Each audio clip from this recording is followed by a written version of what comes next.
যখন কোরআন হাদিসে পড়ি গীবত করলে জাহান্নাম, অহংকার করলে জাহান্নাম, হিংসা করলে জাহান্নাম, আমার সঙ্গে সঙ্গে মনে হয় আমার বিশ্ববিদ্যালয়ের অমুক স্যার ও আগে জাহান্নামে যাবে, ও খুব গীবত করে।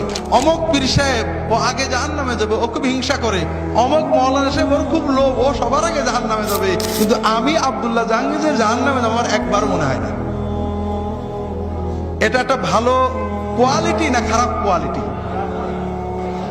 এটা হলো ইমানের ক্যান্সার। মুমিন অন্যের গুনার চিন্তা করবে না, অন্যের গুনার চিন্তা করেছেন তো মরেছেন। কার দাড়ি ছোট, কার বউ বেপরদা করে, কে খারাপ করেছে, এই চিন্তা শয়তান একবার আপনার ঢুকাতে পারলে অমুক দল খারাপ, অমুক পীরের মুরিদ খারাপ, অমুক লোক খারাপ, অমুক গ্রামবাসী খারাপ, অমুকের দাড়ি ছোট, অমুকের বউ বেপরদা, অমুক একদম ভালো না, এই চিন্তা একবার শয়তান ঢুকালে আর শয়তানের আর চাকরি থাকবে না, ও অন্য জায়গায় চলে যাবে, আপনার কাম শেষ। কারণ আপনি অন্যের গুনার বিচার করতে গেলে নিজের গুনাহগুলো আর মনে পড়বে না, নিজেকে খুব ভালো মনে হবে। কথা কি বুঝতে পেরেছেন? তাহলে তওবাও নসিব হবে না, আর আপনার অহংকার, গীবত আর আত্মগরিমার কারণে সব ধ্বংস হয়ে যাবে।